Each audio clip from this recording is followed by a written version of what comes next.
নমস্কার বন্ধুরা, আমার চ্যানেল ডিভাইন নলেজে তোমাদের প্রত্যেককে অনেক স্বাগত জানাই। আমি অনেক দিন থেকেই তোমাদেরকে ল অফ অ্যাট্রাকশনের উপরে কোনো ভিডিওই আপলোড করি না বা করতে পারি না। ট্যারো রিডিংসগুলোই বেশি করে আপলোড করি, বাট অনেকেই আমায় ল অফ অ্যাট্রাকশন নিয়ে অনেক কমেন্ট করছো, যার কারণে আমি আজকে ল অফ অ্যাট্রাকশনের ওপরে একটা ভিডিও বানাচ্ছি। প্রথম কথা, অনেক ল অফ অ্যাট্রাকশন নিয়ে আলোচনা করতে গেলে অনেক বিষয়ের ওপর আলোচনা করতে হয়। এখন অনেক ক্ষেত্রেই আমরা দেখেছি যে যে প্রশ্নগুলো আমার কাছে আসে, দেখো জিনিসটা তো সেম, কোর্স বেসিসে যদি আমি তোমাকে এগুলো ভাঙি তাহলে আমাকে একই কথা বারবার রিপিট করতে হবে। আমি আজকের ভিডিওটা কিন্তু ওইভাবে রিপিট করে বলার মতো করে করছি না, কারণ তোমরা বলবে যে ম্যাম তো একই কথা রেগুলার বলছে। তাহলে আমি সেই জিনিসটাকে একটু প্র্যাকটিক্যাল ওয়েতে বোঝানোর চেষ্টা করছি যে কোথায় কোথায় কাদের কীরকমভাবে ল অফ অ্যাট্রাকশন করতে গিয়ে একটা ভুল হচ্ছে। প্রথম বিষয়ে, যখন তোমরা কোনো অ্যাট্রাকশনের দিকে ফার্স্ট স্টেপ নিচ্ছ, সেই বিষয়ে খুঁটিয়ে জানাটা ভীষণ ইম্পর্ট্যান্ট। সেই জন্য কয়েকটা বুকস অবশ্যই ল অফ অ্যাট্রাকশনের ওপরে একটা জেনারেল নলেজের জন্য ইউটিউবে অডিও বুক অ্যাভেলেবেল, কানে হেডফোন দাও, শোনো, যত পারো ভিডিও দেখো, হয়ে গেল। মোটামুটি একটা কনসেপ্ট তোমার ক্লিয়ার হয়ে যাবে। কিন্তু মিথ যেটা ল অফ অ্যাট্রাকশনের, একটা তুমি যেটা ভাবছো তুমি শুধু মেনু কার্ড প্লেস করো, তোমার কাছে ওটাই চলে আসবে। এবার এইটা আমরা এতটাই ডেলিবারেটলি প্রথমেই একটা হাই প্রেশার হাইপ ক্রিয়েট করে দিই যে আমরা যখন কিছু ম্যানিফেস্ট করছি সেটা আমাদের মতো করে না হলে আমরা ল অফ অ্যাট্রাকশনকে বলতে থাকি এটা একটা বেকার জিনিস, সেটা কাজ করে না।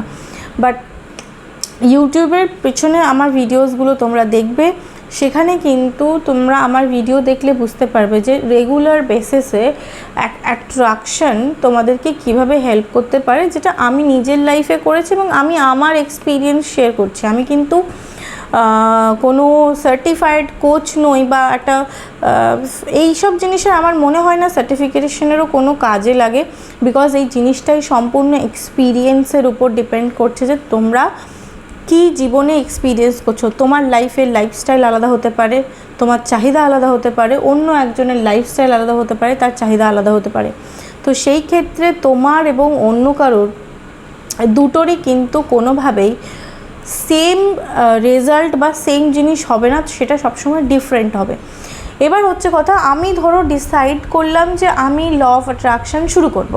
তাহলে প্রথম স্টেপ কি? প্রথম স্টেপ হচ্ছে আমার গোল বিষয়ে নির্দিষ্ট ধারণা থাকা, যে আমি কি চাইছি আমার জীবনে, আমার 5 ইয়ার্স, আমার সামনের 5 বছর কেমন হবে, আমি যখন মারা যাব আমার টিল ডেথ আমার লাইফস্টাইল কীরকম থাকবে, এরকমভাবে নিজেকে একটা প্ল্যানিংয়ে রাখা এবং নিজে সেই প্ল্যানিংটাকে ভিজুয়ালাইজ করা। এবার এটা হয়ে গেল affirmations, visualise, power of words, এগুলো এক একটা জিনিস যেটা পরেও মাঝে মাঝে আমি অনেক ভিডিওতেই ব্যাখ্যা করেছি।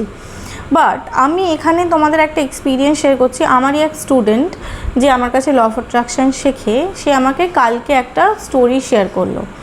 সে বলল, ম্যাম আমার এর আগে 3টে মিসক্যারেজ হয়েছিল। আমি এখানে ক্লাস করার পর বুঝতে পারলাম যে সেগুলো কেন হয়েছে। আমি বলছি বলো কেন?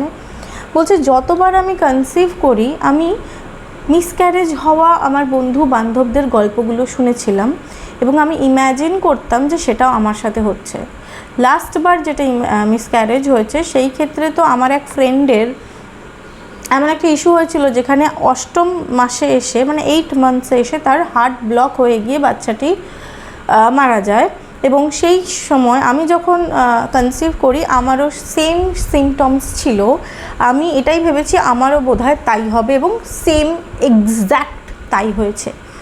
এবং এই ঘটনাটা সে নিজেই বলে যে ম্যাম তারপরে আমি রেকটিফাই করি, আমি যখন কনসিভ করি আমি তারপর থেকে শুধু পজিটিভ চিন্তা করি, আমি কোনো রকম ওই রকম গল্প না শুনে পজিটিভ চিন্তার উপর খেয়াল করেছিলাম এবং এইবারে কিন্তু সেই বেবি অবশ্যই তার বড় হয়ে বাচ্চা অনেক বড় হয়ে গেছে। তাহলে এই যে বিষয়টা কিভাবে কাজ করছে, তাহলে এখানে অনিতা মুরজানির ভিডিও দেখতেও তোমাদের বলেছিলাম ইউটিউবে, dying to be me, Anita মুরজানির লেখা একটা বই। তো এই অনিতা মুরজানির লাইফ স্টোরি দেখলেও তোমরা বুঝতে পারবে যে অনিতা মুরজানি তার এক ফ্রেন্ডকে খুব সেবা শুশ্রূষা করছিল যখন তার ক্যান্সার হয়, এবং তাকে কন্টিনিউ ক্যান্সারে ভুগতে দেখে রেগুলার সেই এক্সপিরিয়েন্স করে সে ধীরে ধীরে নিজেও ক্যান্সারে আক্রান্ত হয়েছিল। তার পুরো লিম্ফ্যাটিক সিস্টেম গড়বড় হয়ে গিয়েছিলো। আমি ঠিক প্রপার ওই নামটা বলতে পারবো না, বাট স্কিনে এরকম বড় বড় ফোলা একটা জিনিস হয়েছিল, যেটা তারপর উনি মারা গিয়েছিলেন, বাট গিয়েও স্পিরিট রেলম থেকে আবার ব্যাক করে তার পুরো স্টোরিটা বলেছেন। তো তোমরা পারলে অনিতা মুরজানির স্টোরিটা অবশ্যই ইউটিউবে দেখো। তো এখানে বারবার বলছি, আমি বলছি না যে কোনো বই পড়ো না, কাউকে দেখো না, যত দেখবে তত শিখবে। হ্যাঁ, বারবার একটা জিনিস কি হয়, ল অফ অ্যাট্রাকশন তুমি ভাবছো যে আমি পার্টিকুলার টাইমে করছি, পার্টিকুলার টাইমে ল অফ অ্যাট্রাকশন বলে কিছু হয় না। তুমি প্রত্যেকটা মুহূর্তে প্রত্যেকটা সময় অ্যাট্রাকশন করছো। এবার এটা কি করে ব্যাখ্যা করব? ব্যাখ্যা করতে গিয়ে আমি যেটা দেখলাম সেটা হচ্ছে যে কনস্ট্যান্টলি আমাদের মাইন্ড কিছু না কিছু ভাবছে, পজিটিভ নেগেটিভ মিক্স রিয়াকশন, নানান রকম জিনিস। এবার আমি বিভিন্ন মানুষকে, এই যে আমার স্টুডেন্টদের, আমার নিজেকে, সবাইকে স্টাডি করে দেখলাম যে তাদের মাইন্ড কিভাবে আনসার করে। ধরো আমি নিজের এক্সপিরিয়েন্স যদি শেয়ার করি, ধরো আমার একটা কোনো প্রবলেম সামনে এলো, দিয়ে আমি হয়তো বলছি এটা আমার দ্বারা হবে না, আমি এটা পারবো না, আমার লাইফে এগুলো কেন হচ্ছে, বাট ব্যাক অফ দ্য মাইন্ডে বলে তুই পারবি, তোর দ্বারা হবে, তুই নিশ্চয়ই করবি, I am proud of you, you are a very beautiful person, you can lose your weight, you can earn money, love yourself, এরকম ধরনের কথা তোমার মাইন্ড তোমায় বলছে। দ্যাট মিন্স তোমার মাইন্ড প্রোগ্রাম হয়েছে পজিটিভ কথা বলতে, সে তোমাকে কনস্ট্যান্টলি পজিটিভের দিকে এগিয়ে নিয়ে যাচ্ছে। বাট তোমার ব্যাক অফ দ্য মাইন্ড তোমায় কী বলছে তুমি দেখো তো, তোমার ব্যাক অফ দ্য মাইন্ড কি তোমাকে বারবার ডিমোটিভেটিভ কথা বলছে? তার মানে তুমি তোমার মাইন্ডকে প্রোগ্রামিং করতে পারো নি। মেবি তুমি 5 minute 10 minute law of attraction apply করছো, বাট তুমি তোমার মাইন্ডকে প্রোগ্রামিং করতে পারছো না।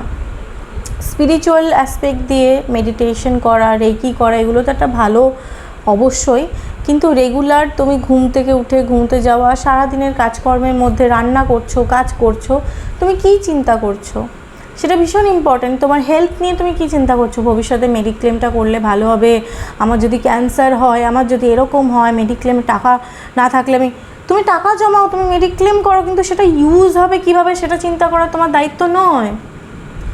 কারোর একটা কিছু হলো সেটা দেখে সেই ফিয়ারটা নিজের মধ্যে করা দায়িত্ব নয়। আমি জানি এটা হয়, বাট সেই মুহূর্তে তুমি কিভাবে ট্যাকেল করবে, সেই মুহূর্তে ওইটার অপোজিট ওয়ার্ড বারবার করে বলতে হয়। যেমন অনেক মহিলাদেরই, বিশেষ করে আমার ক্লায়েন্টদের একটা প্রবলেম হয়, হাজব্যান্ড বাইরে বেরোলেই টেনশন হয়, যদিও অ্যাক্সিডেন্ট হয়ে যায়, যদিও মারা যায়, যদি এরকম হয়, এরকমও ক্লায়েন্ট আমার কাছে আছে। তো তাদের আমি অবশ্যই ঠিক করেছি। তারা এখন বলে আমাদের কোনো টেনশন হয় না, আমি খুব ভালো আছি ম্যাম। একটা আমার স্টুডেন্ট রয়েছে, তার নাম বর্ণালী, সে বাইরে থাকে এবং সে বাঙালি, সে ইংলিশে অতটা পারদর্শী নয়, সে খুব ডিপ্রেসড হয়ে গিয়েছিলো বাইরে গিয়ে। সে বলছিল যে ম্যাম আমার ভালো লাগছে না, আমার কান্না পাচ্ছে, আমি এরকম বিভিন্ন রকম সমস্যায় ভুগছে। তো সে বললো আমি এখানে একটা বন্ধু চাই। আমি তুমি ম্যানিফেস্ট করো। বিশ্বাস করো 3 মাসের মধ্যে সে আমার রিপ্লাই দিল যে ম্যাম আমার একটা বন্ধু হয়েছে, সে বাঙালি, তার বাড়িতে গিয়ে আমি একদিন থেকেও এসেছি। তাহলে আমি নিজেই ভাবতে পারছি না এত সুন্দর ম্যানিফেস্টেশন স্টুডেন্টরা করছে। এবং বারবার বলছি, ম্যানিফেস্টেশন টেকনিকে ফার্স্ট হচ্ছে গ্র্যাটিটিউড। এটা রেগুলার বলি, যারা আমার ম্যানিফেস্টেশন টেকনিকের ভিডিওসগুলো দেখোনি তারা ব্যাকে গিয়ে ল অফ অ্যাট্রাকশনের ভিডিওগুলো একটু দেখো, তাহলে তোমরা বুঝতে পারবে যে কীভাবে অ্যাট্রাকশনটা করতে হয় এবং আমি কিভাবে আমার লাইফে পরিবর্তনগুলো নিয়ে এসেছি। আজকে দেখো আমার একটা অফিস রয়েছে, আমি ক্লায়েন্টস দেখছি, আমি নিজের একটা ক্লাসেস চালাই, এবং আমি যখন ভিডিওগুলো বানানো শুরু করি তখন আমি শুধুই হাউসওয়াইফ ছিলাম, কারণ বেবি হওয়ার আগে অবধি আমি সফটওয়্যার কোম্পানিতে জব করতাম, বাট তারপরে আমি কমপ্লিটলি হাউসওয়াইফ ছিলাম। এবং রেগুলার আমি যখন কুকিং করতাম, আমার মনে আছে আমি ইম্যাজিন করতাম যে আমি কিছু কাউকে শেখাচ্ছি, মানুষকে কিছু হেল্প করছি, এবং আমি আমার ড্রিম অ্যাচিভ করছি, আমি আমার লাইফ পারপাস সার্ভ করছি, এগুলো আমি ইম্যাজিন করতাম। রান্না করছি, মাথার মধ্যে ইম্যাজিনেশন চলতো। আর একটা জিনিস যেটা খুব করতাম, যেটা এখন একদম করি না, সেটা হচ্ছে স্পিরিচুয়াল বুকস। আমি অডিও বুক চালিয়ে দিতাম, আমি বাড়ির কাজ করতাম, সমস্ত কাজ। তো এইভাবে নিজেদেরকে চেষ্টা করো দেখার, গ্র্যাটিটিউডটা রেগুলার লেভেলে থাকবে। গ্র্যাটিটিউড কি?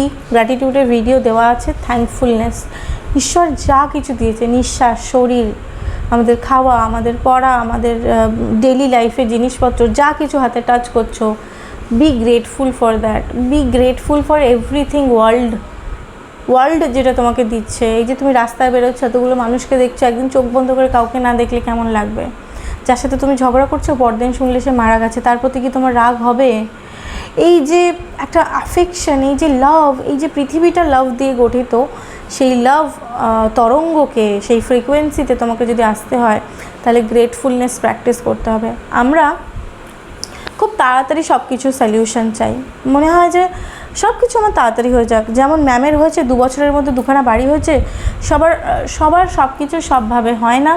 এক্সট্রিম লেভেলের ফেথ রিয়ালিটিতে ম্যানিফেস্ট হতে সময় লাগে।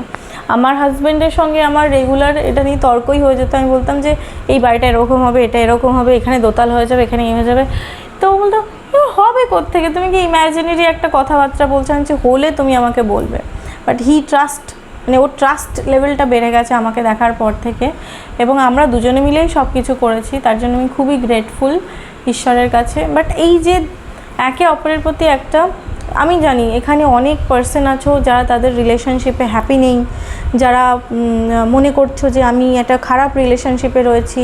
তোমরা হয়তো ভাবছো দিদি হয়তো খুব ভালো একটা রিলেশনশিপে রয়েছে, যেখানে বর খুব ভালোবাসে, আদর করে, যত্ন করে, বা একটা খুব ভালো শ্বশুরবাড়ি পেয়েছে, বা একটা খুব ভালো বাবা মা পেয়েছে। যা কিছু যাদের সমস্যা, সে তার উল্টোটা সামনের মানুষকে দেখে ভাবে যে তার কাছে সব কিছু বোধহয় সাজানো ছিল, এখন ইউটিউবে বসে বসে ভিডিও বানাচ্ছে।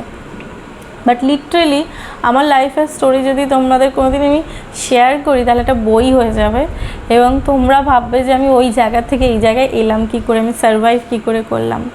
তো সেই জন্য বলছি যে trust in god and love হচ্ছে একটা স্পিরিচুয়াল তরঙ্গ, যেটা তোমার লাইফকে পাল্টে দিতে পারে।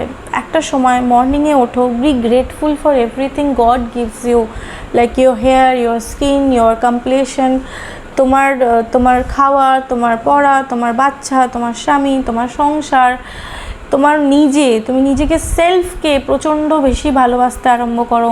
তুমি যখন দেখবে তুমি নিজেকে প্রায়োরিটি দিচ্ছ, ভালোবাসছো, আনন্দে আছো, তখন চারপাশটাও ওই ফ্রিকোয়েন্সিতে ভাইব্রেট করা স্টার্ট হবে।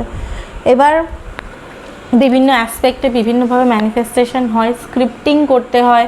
স্ক্রিপ্টিংয়ের উপরে আমার ভিডিও দেওয়া আছে, তাও বলছি স্টার্টিংয়ে স্ক্রিপ্টিং করাটা ভীষণ ইম্পর্ট্যান্ট।